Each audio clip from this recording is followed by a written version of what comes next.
What's going on, y'all? Welcome back to the Day in the Life of JB Bless, a channel about nothing, but it's about something. I had a friend of mine notify me that the part two of dating an older woman, the sound was off. I knew something was wrong because my battery was low yesterday, so it was acting up when I was recording it. So I just wanted to get on here and finish the story. And I think I ended off when I was telling you guys that the lady had showed me the box of condoms that she had in her drawer. It wasn't like a regular box, that you get from the store where it's like three in the pack. No, this was the mega box. This was the ones you get from Sam's Club that got like I don't know, maybe 100 or something in it or whatever.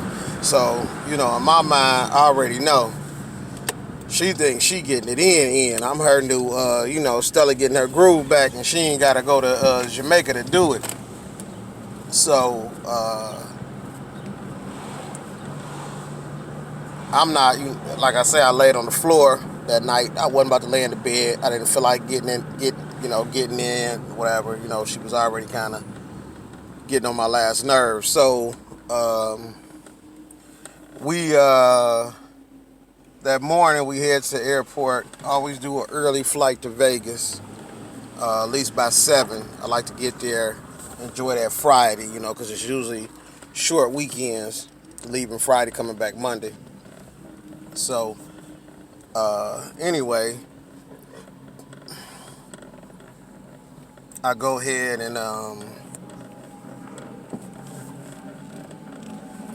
make it to the airport, and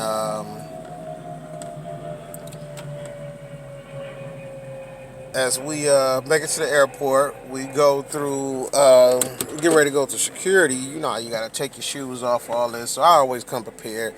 I know what to do. I wear flip-flops to the airport. I do whatever it is to, make the process go faster.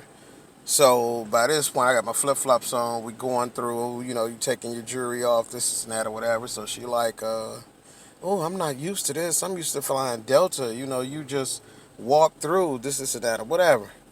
So in my mind, I'm like, you know what? She been complaining from the get go. I usually fly private and either Delta. So I asked her, I'm like, well, why we ain't flying private? You balling like that? Make it happen. Oh, it's not my plane.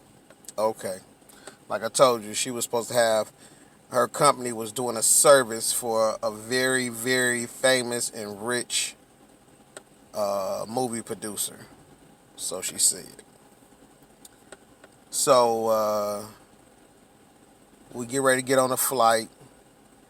Mind you,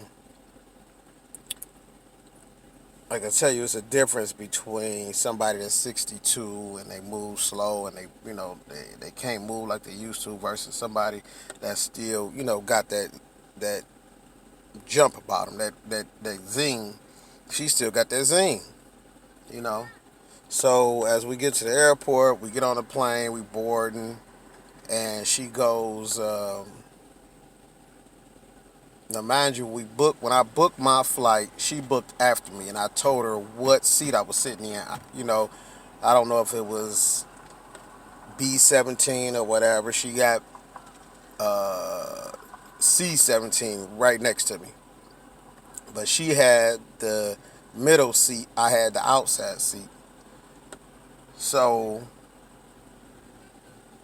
when we get to sit down, I'm getting ready to let her in. She like, well, I can't sit in the middle and this and that, and I'm claustrophobic and blah blah blah. You shouldn't be on the plane if you feel that way.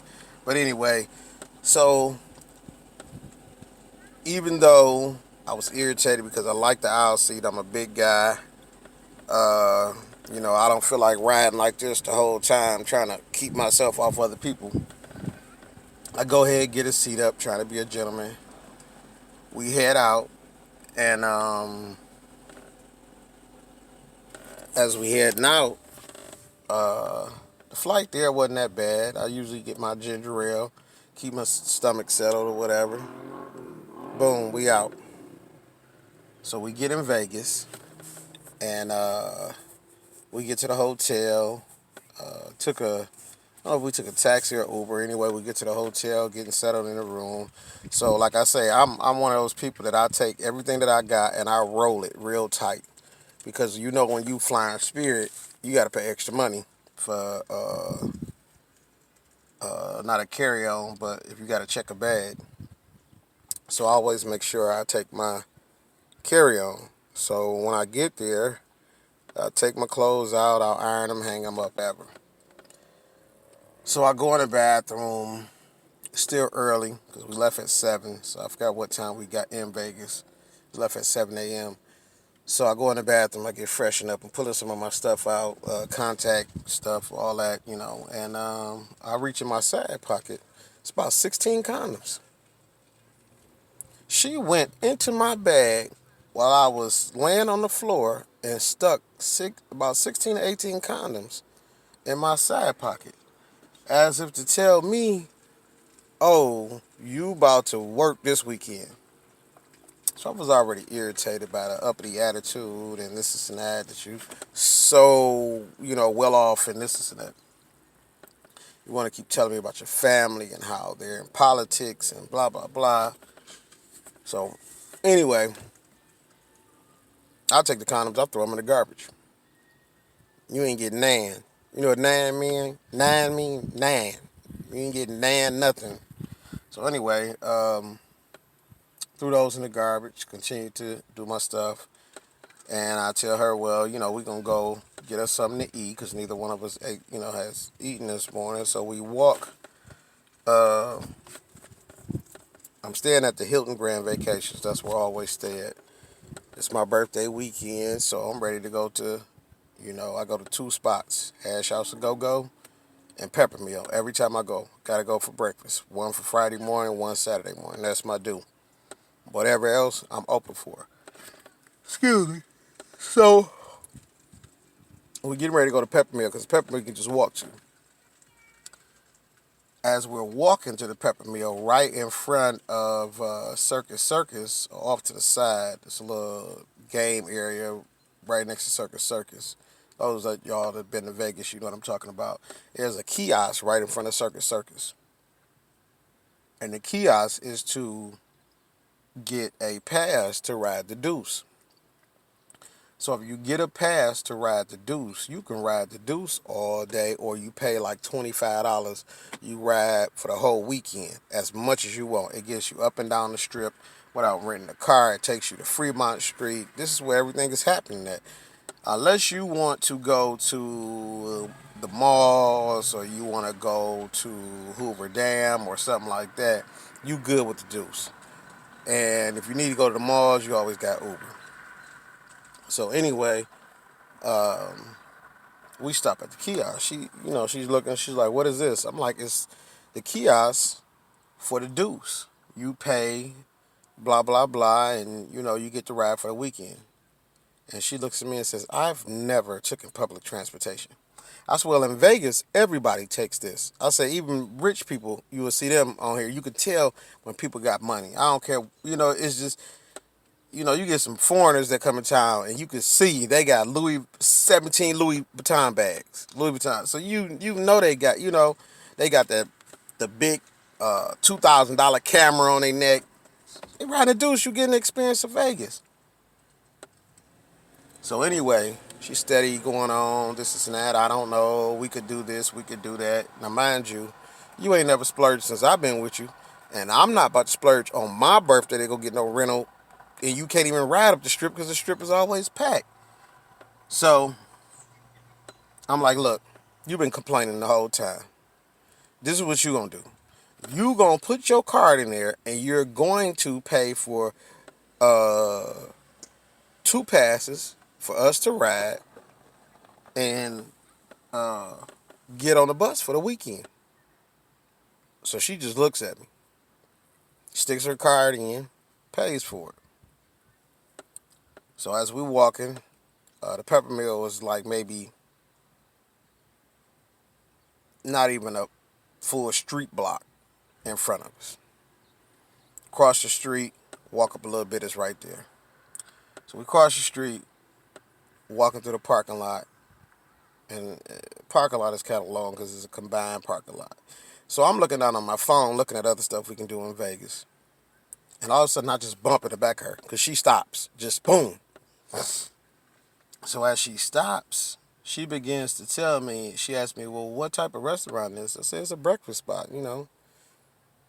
They got good food. She gets to tell me how she doesn't eat, I don't eat IHOP, and I don't eat this, and that. She naming Bob Evans and Denny's and all. I said, this ain't no Denny's. It ain't no, you know,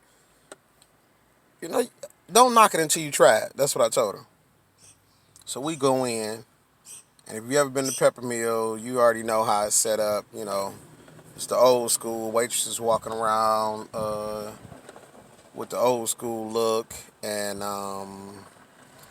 they got all the what you call it, the old school uniforms on with the stockings and all of that. So we order, and now mind you, everything at the Pepper Mill is overdone. It's like big size portions. So she orders the pancakes and something else, some sides. So when they bring you the pancakes are enough to cover the whole plate, two of them. Then they bring your sides on another plate. So we got mimosas, we eating. So after I finish my first mimosa, head to the second one. I look over her plate. Pancakes have gone. Sides have gone. I said, oh, the food is good, huh? She like, oh, yeah, it's good. This is that or whatever. So I'm like, she like, oh, yeah, you got good taste. So we head out from there. Once we head out,